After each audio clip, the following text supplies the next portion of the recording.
হেদায়েত কেন হারিয়ে যায়? আল্লাহ তাআলা কেবল তার বাছাইকৃত বান্দাদেরই হেদায়েত দান করেন। হেদায়েত আল্লাহ তাআলার অনুগ্রহ। হেদায়েত পাওয়ার পর তা ধরে রাখা আমাদের দায়িত্ব। দুর্ভাগ্যজনকভাবে আল্লাহর কিছু বান্দাকে দেখা যায় হঠাৎ খুব ইবাদত বন্দেগী করছেন, কিছুদিন যাওয়ার পর তিনি হেদায়েত হারিয়ে ফেলেন, ইবাদতে আগের মতো স্পৃহা পান না। এর উল্লেখযোগ্য কিছু কারণ আছে। 1 নাম্বার কারণ ফিতনা।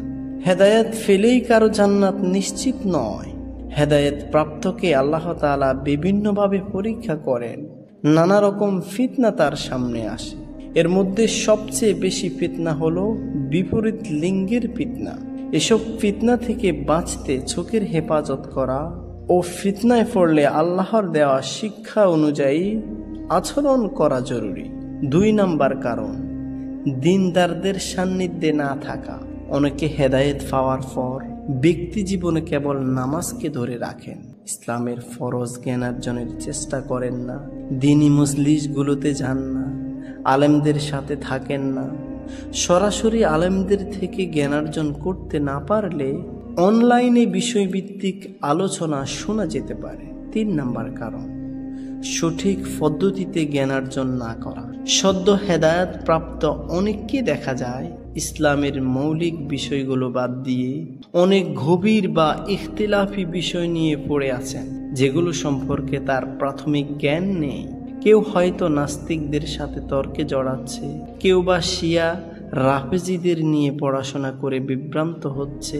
অথচ প্রত্যেকের জন্য জরুরি হলো দ্বীনের মৌলিক বিষয়, যেমন ঈমান, আকীদা, সালাত, পবিত্রতা, কোরআন, হাদিস, আখলাক ইত্যাদি বিষয়ে জ্ঞান অর্জন করা। 4 নাম্বার কারণ অহংকার করা। অনেকেই হেদায়েত পেয়ে অহংকারী হয়ে ওঠেন, অন্য মুসলিম ভাই বোনকে তুচ্ছ তাচ্ছিল্য করেন, পোশাক, চলাফেরা, গুনাহ কিংবা ইবাদতের দৈন্যতা নিয়ে তাদের সমালোচনা করেন, খাটো চোখে দেখেন, জাহান্নামী বলে কটাক্ষ করেন। কে হাফ প্যান্ট পরে মসজিদে এলো, কে কানে দুল পরে মসজিদে এলো, কার হিজাব পরিপূর্ণ না ইত্যাদি দোষ ত্রুটি ধরা শুরু করে। এতেও হেদায়েত হারিয়ে যায়। 5 নাম্বার কারণ দোয়া না করা।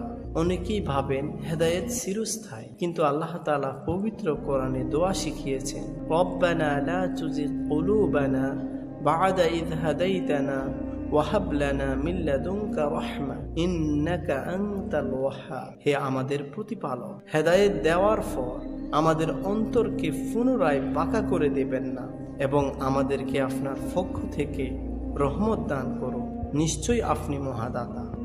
নবীজি সাল্লাল্লাহু আলাইহি ওয়াসাল্লাম ও হেদায়েত ধরে রাখার জন্য অনেক দোয়া করতেন। ইয়া মুকাল্লিবাল কুলুব সাব্বিত কলবি আলা দীনিক। হে অন্তর সমূহের পরিবর্তনকারী, আমার অন্তরকে আপনার দ্বীনের উপর অবিচল রাখুন। সুতরাং হেদায়েত ধরে রাখতে অধিক পরিমাণে দোয়া করা জরুরি। 6 নাম্বার কারণ নিয়মিত তাওবাহ ইস্তিগফার না করা।